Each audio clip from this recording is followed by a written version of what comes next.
Okay, so let me tell you about. Okay, so I feel like I finally made some headway.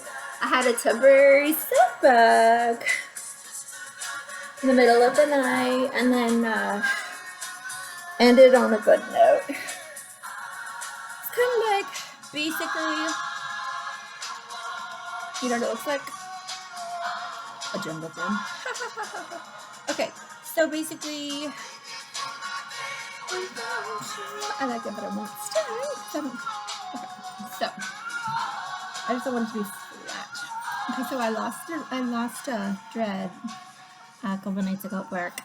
That's okay though, because I finally can put it up. It's not for very long because it starts to hurt, but it's super fun.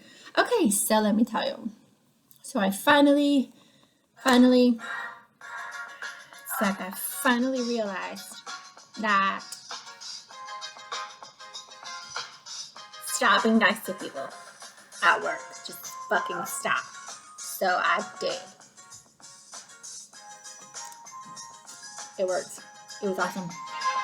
Nobody fucked up my night. I almost fucked up my own night one point because there's this song. Hold on, let me show you what song I looked up. Because okay, so I feel that the song has gone through my head a lot. Because okay, so Michael, I'm going home. 1 o'clock. That was it. I couldn't. Nothing. The rest of it, still nothing. So anyway, but I listened to the song on my break because I was at Oklahoma City. I'm so excited about Oklahoma City. Oh my god. Oh, it's like memories because we used to pass through there, Tulsa, Oklahoma City, Texas, all the time back in the day. And like I remember, like the whole Oklahoma City. The only thing I really remember about actual Oklahoma City is the skyscrapers, and we visited the Oklahoma City bombing site because there was a daycare in the building, and there was like picked like this fence with like garbage. It's so sad because like Nathan was, it was like 94, 95ish, and Noah was like in daycare at the time. And then I have like all these flashbacks because he had a very bright spirit. I want to see if this makes Ash. Okay, I want to show you this. Somebody got me this. My Secret Santa at work got me this, and nobody will fess up to be my Secret Santa, but they got me. I think I got the best gift of anybody, and I've been wanting to try it as eyeshadow since then, and this is the first time I've actually done it. Okay, so it's actually lipstick, but I feel like it would make good eyeshadow too.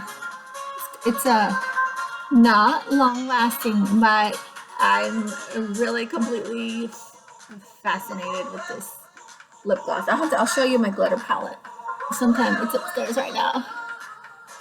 Okay, so anyway, this song. So flashbacks. I mean, because like the whole that has like this whole playlist that goes with this song. Total like 94 and 95, 96. I don't know when it stops, but oh my god, like all of the songs I fucking love back then. I was like, memories, and I remember it, and it was like memories. I was like, I was there, and I was like, I remembered 12, of course. 12 was my best year.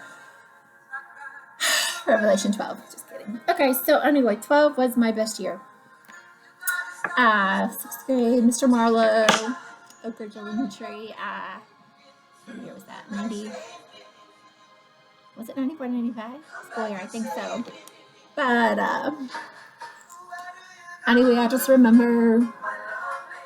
I started to remember like that my obsession with the whole Curse Parade and the Bobby Man, and I mean, like I was all out. I mean, I tracked them all down. I used to I never talked to Chris. Did I ever talk to him? I can't remember. I remember writing him and he wrote me back, and I can't remember if I ever actually talked to him on the phone or not. But I talked to his brother, and I talked to his sister, and I talked to his parents. And I talked to Bobby. I remember talking to Bobby because we like anytime like we played Jeff City or any sport. Why could I just be normal? And then I realized I just wasn't. And I realized all these little bitches that I work with, they got their little dollhouses for Christmas. They were the normal ones, worried about little normal 12-year-old things. Like, and I remember after my obsession was over when I got into 7th grade and I had to my sister's like, look, you need to start getting ready for high school. You need to try to be popular and play sports and get in with a popular crowd. That's so conniving. So I did it, right? In middle school, 13 was rough. 13 was my worst year. 13 was awful.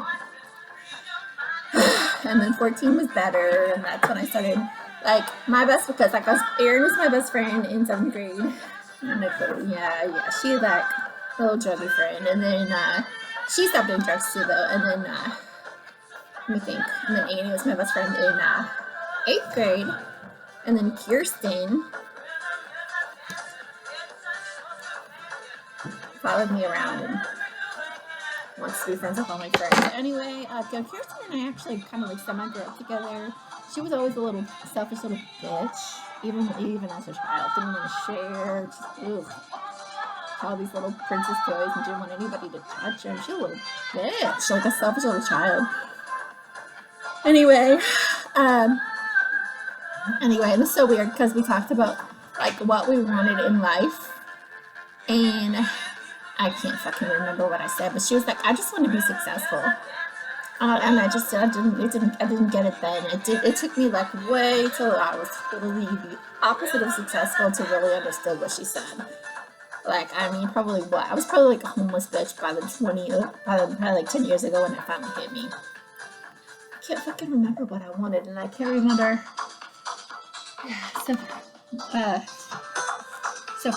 Yes, as of now.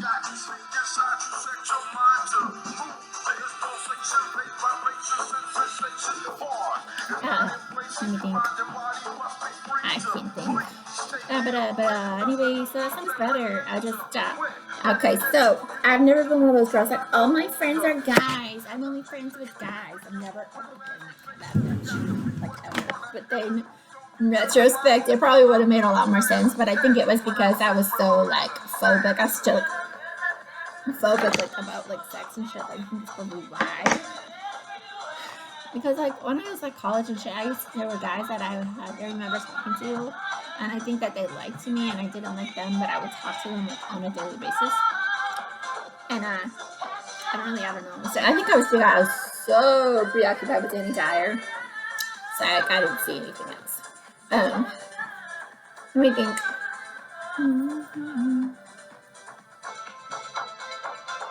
I can't remember anything, actually.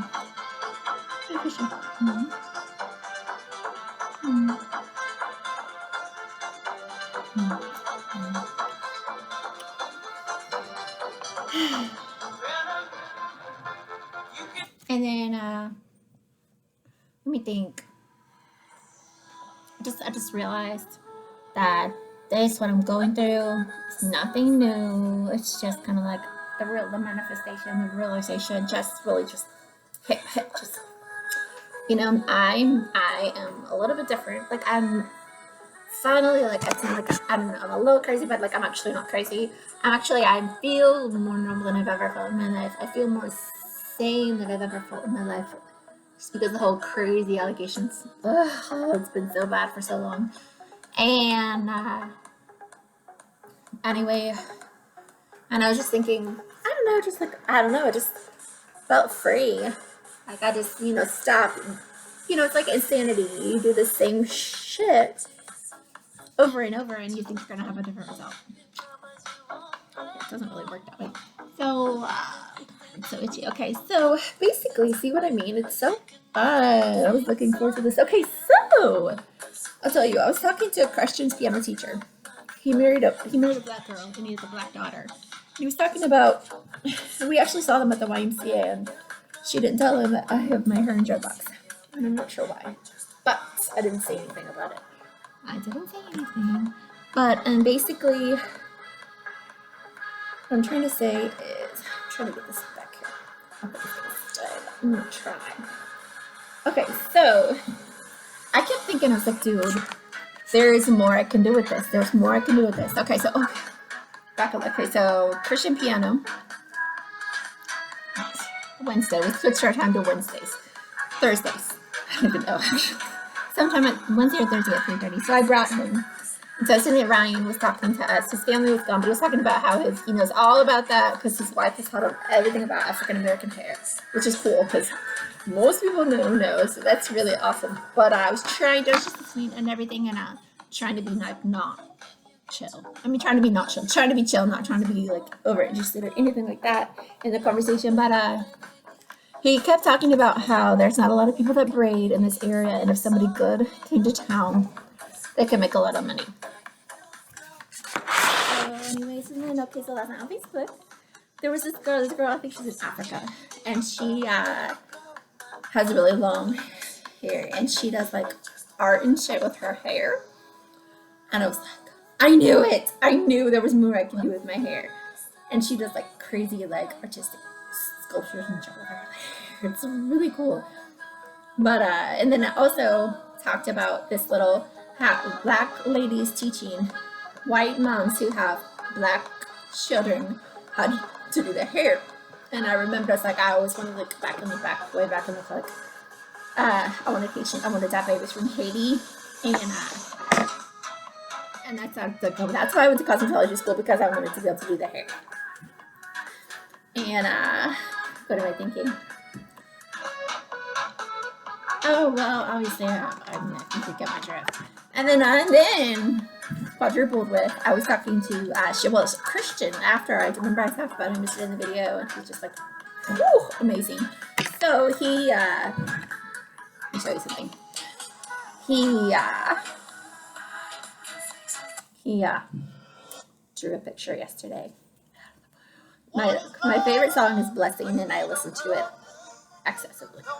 It just over and over and over again. It's ridiculous how much I listen to the song. So then yesterday, after I listened to the song in the morning when I picked him up, and then he drew me this picture. Just a minute, I have to find it.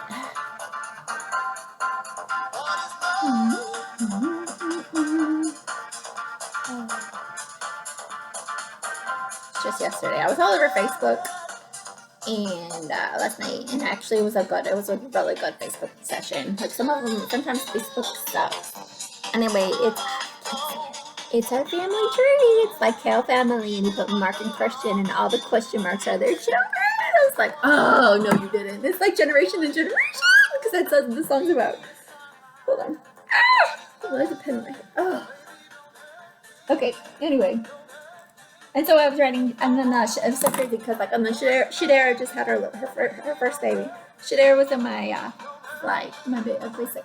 When we went to basic together, and she was the first person I remember. They were like 1 and 3 at the time, and I remember I showed her picture, and she's like, "Oh my god!" She was the first person. You're gonna have so many grandchildren, and I was just like, "It's so crazy," because they were so little at the time. I was like, that didn't cross my mind at that time, and I know, and then you were, and so I sent her that picture. It's like, oh my god, dude! It's like, look at this. It's like, remember? And she's like, I can't believe I remember that. And it's like, yes, of course. You're the first person that brought to my attention. Anyway, so oh, she braids, like really good braids, really good braids. Anyway, so I'm a little kind of on a tangent. I'm trying not to say it because I'm afraid oh, my book is hanging. Okay, so I think I'm trying to go PRN.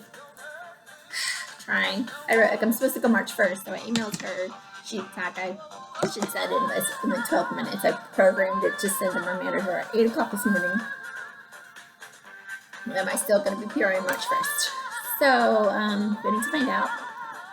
I'm really hoping for good news.